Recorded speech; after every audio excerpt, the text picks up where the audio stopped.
Hello po mga kainday, mga kaibigan ko dyan.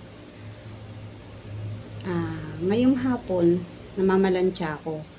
Kaninang umaga, nagluto ako ng aming ulam ng anak ng amo ko. Kasi papasok siya sa trabaho. Kaya pagkatapos ko maglinis at magluto ng aming pagkain, namamalansya naman ako.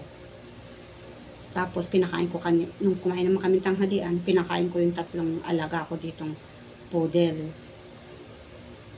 Dito nga pala sa aking trabaho, 7 taon na ako dito. Mabait po sila, kaya ako tumagal dito. Dalaga pa ako, namamasukan na talaga ako. Marami akong pinasukan, siguro nagsimula ako mamasukan, 13 years old lang ako noon. Tapos, pinakamababa kong sa akin pinapasukan, 1 year. Pero mas madalas 5 years, 6 years, 4 years yan po. Yung huling pinasukan ko dun sa Rodriguez, na malapit sa bahay ko, doon, 7 years din ako. Nung dinala na yung alaga ko sa Italy, naghanap na ako ng ibang trabaho. Dito nga ako napunta. Ngayon, 7 years na ako. Bali 8 years na ako ngayong April. Mabait sila. Wala akong masabi kasi kung anong talagang kapamilya at turing sa akin. Kung anong pagkain nila, pagkain ko rin. Tapos, kung lagi silang may pakisuyo, Irma, ganito, ganyan, ang pag-utos nila. Ang mga anak nila, mabait. Kaya wala akong masabi, kaya tumagal po ako dito. Kaya ang masasabi ko lang po at maipapayo sa mga katulad kong kasambahay, unang-una po, kailangan mapagkakatiwalaan po tayo. At saka, ang ikagaganda po ng samahan ng amo at saka ng kasambahay ay nasa atin po. Kapag po maganda po ang ating pakikitungo sa ating amo, palagay ko naman po makikita niya na ikaw po talaga masipag, mapagkakatiwalaan. Kasi yun po ang talagang number 1 po na pwede po natin ipakita sa amo natin na tayo po ay mapagkakatiwalaan.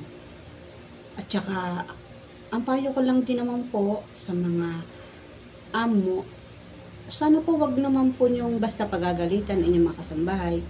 Tanungin niyo muna po, halimbawa po, nagkamali o may nawala. Huwag niyo po agad pagtaasan ng boses o pagalitan, kausapin niyo po.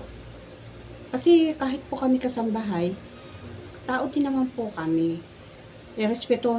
Kung nirerespeto po namin kayo, rerespetuhin niyo, kung nirerespeto ko po kayo, rerespetuhin din po namin kayo. Kaya, yun po may ipapayo ko lang.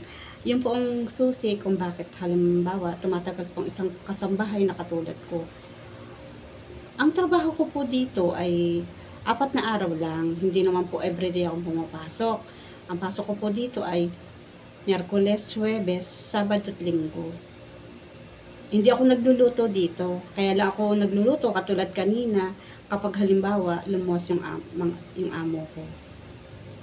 Tsaka ako nagpapakain ng mga aso. Pero pag nandito sila, ang trabaho ko lang talaga dito, maglinis, maglaba at mamalansya. Katulad nitong ginawa ko. Kaya, ilang po ang ipapayo ko po sa mga katulad kong kasambahay. Ang maging pagkakatiwalaan po tayo, kapag po mayroon tayong nakita, halimbawa po ay kahit anong bagay, o kahit pera man yan, o ibigay po natin, wag po natin pag-interesan. Kasi, unang-una po ang nakakakita po, ay ang ating Diyos amang nasa langit. Ipakita po natin na kahit po tayo kasambahay, mapagkakatiwalaan po tayo. Dahil yun po ang meron tayo. Maraming salamat po sa makakapanood po ng aking video. Sana po subscribe niyo po itong aking channel. I-like niyo po at i-share. Maraming salamat po sa mga sumusuporta po sa akin. God bless po sa ating lahat.